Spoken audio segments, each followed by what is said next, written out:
Ina lang, ang alien na halimaw ay lumuhad at inilapat ang palad nito sa yelo. Mula sa palad nito, sumiklab ang pulang liwanag at nagsimulang matuno ang nagyelong lawa sa init. Sa loob ng ilang segundo, lumitaw ang aninong hugis babae sa likod ng makapal na singaw. Inilubog ng halimaw ang kamay nito sa tubig at iniahon si Judy. Agad siyang pinalibutan ng kanyang pamilya at humagulgol sa tuwa. Pwede mo ba kaming tulungan para hindi kami ginawin? Dahan-dahang itinaas ng halimaw ang braso at nagpakawala ng banayad na mainit na hangin. Sa ilalim ng proteksyon ng halimaw, ligtas silang nakalampas sa malamig na gabi. Ang hindi nila alam, ang alien na halimaw na ito rin ang mismong Sam Iris sa space station kamakailan. Walang awang pinatay nito ang mga tao roon na parang isang malamig na makinang mamamatay. Tuluyang nawasak ang buong istasyon. Walang bilang na escape pods at mga piraso ng istasyon ang nahigop sa isang hindi kilalang itim na butas. Pagkatapos ng isang jump, napadpad sila sa isang kakaibang kalawakan. Kinabukasan, buong pagtataka na hinawakan ni nanay ang kauna-unahang alien na halimaw na nakita niya. Tahimik lang itong nakatayo at maamong-maamo ang kilos. Sinuri niya ito at napagtantong hindi ito isinilang, ito ay ginawa. Nang tanungin ni Amang maingat kung saan ito nanggaling, inisip ni Will na baka nawalan ito ng alaala dahil sa pag-crash. Biglang gumalaw ang halimaw. Naglakad ito patungo sa yelo at muling naglabas ng init, unti-unting lumulubog sa nagyayelong lawa. Kinayod nito ang yelo at gumawa ng isang lagusan.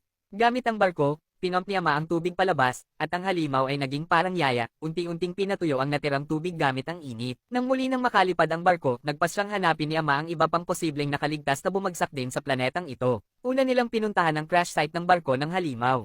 Sa loob, dinala ni Inang mapag-usisa si Ama upang pag-aralan ito, at laking gulat nila sa napaka-advanced nitong interior. Pagkatapos mag-usisa, hindi pa rin nila alam kung paano ito paandarin, hanggang sa aksidenteng nahawakan ng halimaw ang isang bahagi ng wasak na barko. Bigla itong kumislot. Nabuhay ang mga sistema ng barko. Habang nakatayo sa console, nakita ni Nanay ang mapa ng planeta. Labis ang gulat niya nang malaman niyang wala na sila sa Milky Way. Sa labas, unti-unting bumabalik ang alaala ng robot. Nakita nito ang sarili nitong pumapatay ng mga tao sa space station. At nakita rin ito ni Will nang aksidenteng mahawakan ng parehong piraso ng wreckage. Natarante si Will at napatingin sa robot, puno ng takot. Tumakbo siya palayo, puno ng galit at gulo sa damdamin. Nagpunta siya sa kakahuyan, pero agad din siyang natagpuan ng halimaw. Ikaw ba yon? Bakit mo kami inatake? Tulungan mo ako. Tahimik lang ang halimaw. Wala ka na talagang maalala. Pero hindi ka na ganoon. Hindi ka ganoon, di ba? Gusto ni Will itong subukan. Pinataas niya ang kanang kamay ng halimaw, sumunod ito. Pinataas niya ang kaliwang kamay, sumunod ulit. Nag-isip si Will, at iniutos sa halimaw na tumalikod. Pagharap nito, isang bangin ang nasa harap. Inutusan ito ni Will na lumakad. Walang pag-aalinlangan, binuhat ng halimaw ang paa upang tumalon. Mabilis siyang pinigilan ni Will. Doon niya tuluyang naunawaan kung ano ang tunay na likas ng halimaw. Lumuhad ito. Sa wakas, pinili ni Will na pagkatiwalaan ito. At sa sandaling iyon, naging matalik silang magkaibigan. Habang pabalik sila sa kakahuyan upang salubungin ang kanilang mga magulang, may biglang bumagsak mula sa langit. Pinulot ito ni Will, isang dambuhalang hiyas. Pagkatapos, libo-libo pang hiyas ang bumagsak na parang ulan.